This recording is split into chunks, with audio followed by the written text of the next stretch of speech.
Hello friends, welcome to Jenny Cook. Friends, இன்னைக்கு meal maker வச்சு ஒரு சூப்பரான சைட் டிஷ் செய்ய போறோம். எப்பவுமே நீங்க செய்யறதை விட இது கொஞ்சம் டிஃபரண்டா இருக்கும். டேஸ்டும் ரொம்பவே நல்லா இருக்கும். இந்த ரெசிபி செய்யிறதுக்காக நான் சின்னதான meal maker எடுத்துர்க்கேன். ஃபர்ஸ்ட் ஒரு பாத்திரத்துல ஒரு 1.5 லிட்டர் போல தண்ணி நல்லா கொதிக்க வச்சிருங்க. அதுல உங்களுக்கு தேவையான அளவு meal maker போட்டுக்கோங்க. meal maker போட்டதுக்கு அப்புறமா கொஞ்சமா உப்பு சேர்த்துக்கோங்க. ஏன்னா அந்த உப்பு சுவை வந்து நம்ம meal maker குள்ள இறங்குச்சுனா சாப்பிடும்போது நல்லா இருக்கும். நம்ம meal maker போட்டதுக்கு அப்புறமா ஒரு 5 நிமிஷம் நல்லா வேக விடுங்க. ரொம்ப அதிக நேரம் வேக வைக்கணும்னு அவசியம் கிடையாது. இது சின்னதா இருக்கிறதுனால 2 நிமிஷத்திலே கூட நல்லா வெந்துரும்.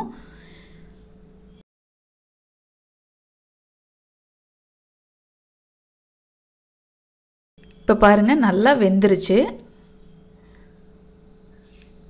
நல்லா வெந்ததுக்கு அப்புறமா ஸ்டவ் ஆஃப் பண்ணிட்டு இப்போ வந்து தண்ணியை வடிகட்டி எடுத்துக்கலாம். தண்ணி வடிகட்டிட்டு வந்து நம்ம எல்லாம் புளிஞ்சு செய்வாங்க. நான் வந்து இந்த meal maker புளிய போறது இல்ல, அப்படியே வச்சு தான் செய்ய போறேன். ஏன்னா ரொம்ப சாஃப்ட்டா இருக்கும் சாப்பிடும்போது. இதை ஒரு பவுல்ல மாத்திக்கலாம். பவுல்ல மாத்தினதுக்கு அப்புறமா இது கூட ஒரு 3 முட்டை நான் சேர்த்துக்க போறேன். நான் கொஞ்சம் அதிகமா எடுத்ததனால 3 முட்டை சேர்க்கறேன். நீங்க வேணும்னா 2 முட்டை சேர்த்துக்கோங்க. உங்க எந்த அளவு எடுக்கறீங்களோ அதுக்கு தகுந்த மாதிரி முட்டை சேர்த்துக்கோங்க. இப்போ இதுல 3 முட்டை நான் உடைச்சு ஊத்திக்கிட்டேன். அதுக்கு அப்புறமா மிளகாய் தூள் 1 டீஸ்பூன் அளவுக்கு சேர்த்திருக்கேன். பெப்பர் தூள் 1/2 டீஸ்பூன் அளவுக்கு சேர்த்திருக்கேன்.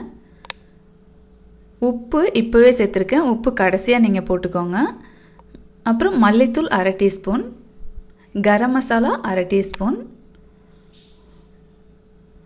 இதெல்லாம் போட்டுட்டு நல்லா கலந்து விட்டுருங்க.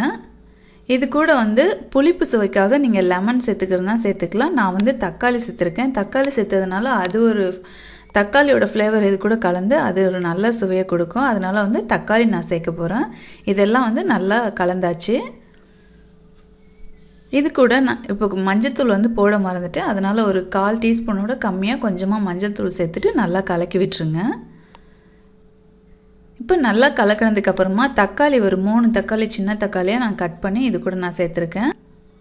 எல்லாம் ஒண்ணாவே சேர்த்துட்டு நல்லா கலந்து விட்டுறலாம். இது கூட நான் வெங்காயம் சேர்க்க போறது இல்ல. இப்போ இது ஒரு 10 நிமிஷம் ஊற விட்டுருங்க. 10 நிமிஷத்துக்கு அப்புறமா ஒரு பாத்திரத்தை அடுப்புல வச்சிட்டு அதுல தேவையான அளவு ஆயில் சேர்த்துட்டு அதுல சோம்பு ஒரு 1/4 டீஸ்பூன், கடுகு உளுத்தம்பருப்பு கொஞ்சம், கருவேப்பிலை ஒரு கொத்து போட்டுக்கோங்க. இது நல்லா பொரிஞ்சதும் நாம ஊற வச்சிருக்கிற meal maker இது கூட நாம சேர்த்துக்கலாம். ஒரு 10 நிமிஷம் ஊற வச்சிங்கனா போதும். இப்போ இத நல்லா வதக்கி விட்டுறலாம். இப்போ இது ஒரு 10 நிமிஷத்துல வந்து நல்லா வதங்கிரும். இந்த தக்காளியும் பாத்தீங்கன்னா நல்லா பூ மாதிரி வெந்து வதங்கி நல்லா வந்திருக்கும்.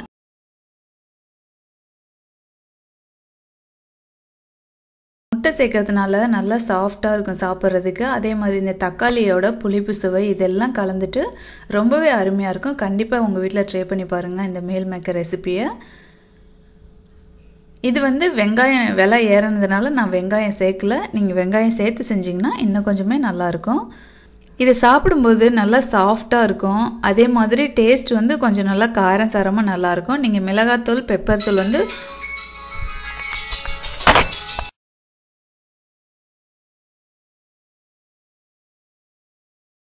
மேக்கர் வறுவல் ரெடி ஆயிடுச்சு. உங்க வீட்ல இதை ட்ரை பண்ணி பார்த்துட்டு இந்த ரெசிபி எப்படி இருந்ததுன்னு மறக்காம கமெண்ட் பண்ணுங்க. இந்த ரெசிபி உங்களுக்கு பிடிச்சிருந்தா லைக் பண்ணுங்க, ஷேர் பண்ணுங்க. நம்ம சேனலை சப்ஸ்கிரைப் பண்ணலாம். மறக்காம சப்ஸ்கிரைப் பண்ணிட்டு பக்கத்துல உள்ள பெல் பட்டனை கிளிக் பண்ணுங்க. Thank you.